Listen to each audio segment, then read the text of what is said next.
بسم اللہ الرحمن الرحیم۔ السلام علیکم۔ آج میں آپ کے ساتھ حضرت رابعہ بصری کی زندگی کا بہت ہی خوبصورت واقعہ پیش کرنے جا رہا ہوں۔ بصرہ میں حضرت رابعہ بصری کے حسن و جمال کی دھوم مچی ہوئی تھی۔ حضرت رابعہ بصری کی اللہ پاک سے محبت اور عبادت سے آپ کے چہرے پر حسن تھا کہ دیکھنے والوں کی نظریں آپ کے چہرے کا نور دیکھ کر خود ہی جھک جاتی تھی۔ اسی زمانے میں ایک نوجوان نے ان کو قبرستان میں چاند کی طرح چمکتے ہوئے دیکھا تو وہ نوجوان حضرت رابعہ بصری کو کوئی اور مخلوق سمجھ کر وہاں سے بھاگ نکلا، لیکن اگلے دن جب اس کو وہ چہرہ بصرہ کے بازار میں نظر آیا تو وہ اپنی عقل کھو بیٹھا اور رات دن اسی چہرے کے تصور میں رہنے لگا۔ آخر وہ نوجوان جب دل سے مجبور ہو گیا تو لوگوں سے حضرت رابعہ بصری کا پتہ پوچھتے ہوئے ان کے گھر جا پہنچا۔ حضرت رابعہ بصری فرماتے تھے کہ اپنے دل کے دروازے ہمیشہ کھول کے رکھو، کیا پتہ کس وقت محبوب دل کے دروازے پر دستک دے دے۔ نوجوان نے اپنے دل پر بڑی مشکل سے قابو پایا اور اندر دیکھا کہ چراغ روشن ہے۔ یہ سوچتے ہوئے وہ بنا کسی ہچکچاہٹ کے گھر کے اندر داخل ہوا کہ حال دل سنانے میں کیا حرج ہے، زیادہ سے زیادہ انکار ہی تو ہوگا اور واپسی کا دروازہ تو کھلا ہی ہوا ہے۔ وہ یہ سوچتے ہوئے اندر داخل ہو گیا۔ گھر کے اندر کوئی نہ تھا اور رونے کی آواز آ رہی تھی، جیسے کوئی زور و قطار رو رہا ہو۔ نوجوان سیڑھیاں چڑھتے چڑھتے چھت پر چلا گیا۔ حضرت رابعہ بصری عشاء کی نماز ادا کرنے کے بعد ثنا خوانی میں مصروف تھی۔ اے میرے رب، سارے ستارے روشن ہو گئے، لوگ سب سو گئے، بادشاہ نے دروازے بند کر لیے اور محبوب اپنے محبوب سے ملنے کو بےتاب ہے اور میں تیرے سامنے کھڑی ہوں۔ یہ سنتے ہی نوجوان پر سکتہ طاری ہو گیا۔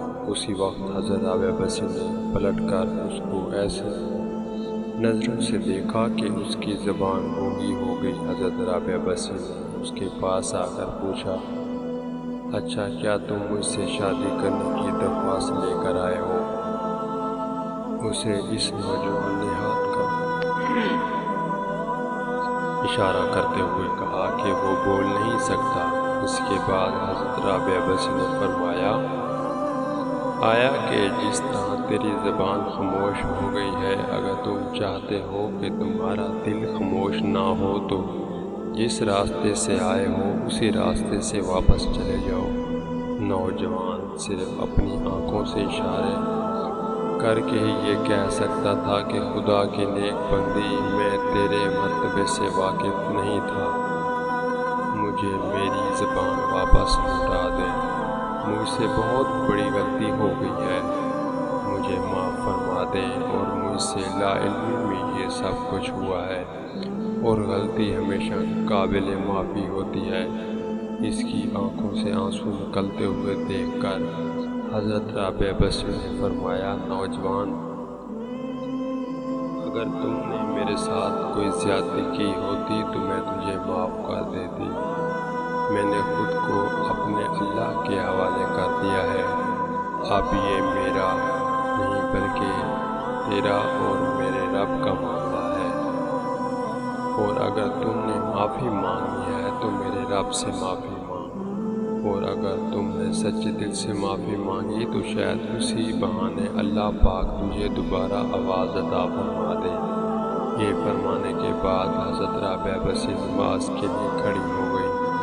وہ نوجوان رونے لگا اور سجدے میں گر گیا۔ سجدے کی حالت میں ہی وہ بے ہوش ہو گیا اور جب ہوش آیا تو زبان واپس بولنے لگ گئی تھی اور توبہ توبہ کر رہی تھی۔ شاعر نے بھی کیا خوب کہا ہے، زبان ولی میں وہ تاثیر دیکھی، بدلتی ہوئی ہزاروں کی تقدیر دیکھی۔ اس کو آپ دوسروں تک بھی شیئر کریں۔ اگر لکھنے کے دوران مجھ سے کوئی غلطی ہوئی ہو تو میری اصلاح کے لیے مجھے بتا دیں، کومنٹ کر دیں تاکہ میں اس کو ٹھیک کر سکوں۔ اللہ پاک ہم سب پر کرم فرمائے اور ہمیں برے کاموں سے بچنے کی توفیق عطا فرمائے، آمین ثم آمین۔ اگر آپ کو ہماری یہ ویڈیو اچھی لگی ہو تو ہمارے چینل کو سبسکرائب کریں اور بیل آئیکن کو بھی پریس کریں، لائک اور شیئر کرنا نہ بھولیں۔